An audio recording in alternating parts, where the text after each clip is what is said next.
Okay, so what does meaning signify? Well, here's what it is, as far as I can tell. So imagine that you're watching a gymnast, and two gymnasts. We'll start with the first one. And the gymnast pops out on the floor and does her routine, and she's on it, man. Like, you can tell this girl has put her 50,000 hours in, and every single thing, impossible thing she does in succession is flawless, right? And at the end, she, what would you say? Voila. Displays herself Right. to the crowd, right? And the crowd is like, wow, that's so impressive, because they think, wow, she's human, and look what humans can do, and isn't that so cool? And they're so thrilled, and the judges go 9.8, 9.8, 9.8. It's like, because I think it's 10 points for gymnasts, and it's like, well, now what does the next gymnast do? Because how do you top perfection, right? Because you can't. But that's not true. You can. So the next gymnast comes out, and she goes through her routine too, and it's perfect, but it's more than perfect, because you can see that with every bloody move she makes, she's pushing herself right to the ragged edge of disaster. Like, she's risking the performance of her life, and that means she's risking a big mistake, because you risk that when you do the performance of your life, and you can just see her straining. It's like when you hear a great violinist or a great guitarist play something, and they bend and twist all the notes, so they're kind of rough and ragged, and they know how to do it perfectly, and they put this vicious edge on it. It's like, you just love that. And so the gymnast is out there just stretching herself right to the limit of her ability, right? And then she does voila, right? And she's sweating, and it's like triumph, and the whole damn crowd just leaps to their feet, because she was better than perfect. She was perfect in the way that will make her more perfect in the future. And that's meaningful. And that's why the crowd leaps to its feet. And she's on that border between chaos and order. And that's meaningful. And so what I would say is, what your brain does for you is tell you when you're in the right place at the right time by infusing your life with significance and engagement. And it's saying, look, you've got the cosmos is lined up around you. It really, truly is. You're right in the right place at the right time. You're in your domain of competence, but you're stretching yourself so that you're actually improving at the same time. And that's perfect. It's absolutely perfect. And so I think for a long time we've cast doubt on the reality of meaning. That's part of the death of God. There's no real meaning in life. It's like, no. It does not look like that's true. It looks like it might be the case that there's nothing more real in life than the sense of meaning.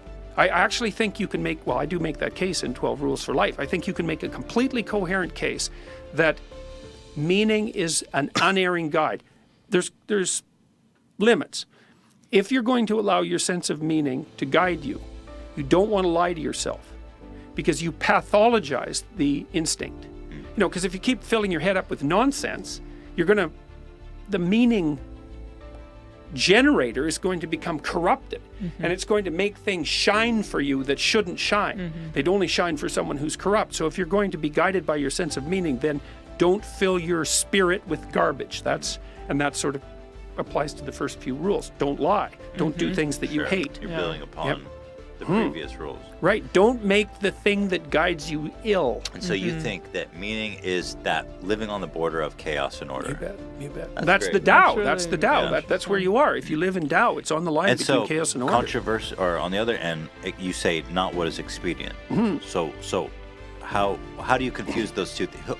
What do those two things look like? Okay. How do you not confuse look, them? No problem. Look, so I came in here for this discussion today, and I could be thinking, I want to tailor this interview so that I sell as many books as possible. So I have a goal. I'm going to come in here, and if you veer off on some topic that I don't think is relevant to my goal of selling books, then I'm not going to participate. I'm going to steer you back. I'm going to mention it every chance that I get, because what I want to have happen from this talk is that I make more money. It's like, okay, so then I'm going to come in here and I'm going to manipulate the conversation to facilitate that goal. Okay, so that's expedient. But then I could say, no, let's not bother with that. Not because there's anything wrong with that. I mean, it's not a problem to have a goal. It's a problem to manipulate people. Sure. But I knew we were going to talk about the book, so it wouldn't be like you wouldn't regard that as incomprehensible if it started to happen. If I said something, well, can we direct the conversation back to the book? You wouldn't take offense to that, not in any real sense. But what I would do and what I want to do instead is come and you guys like to have open discussions.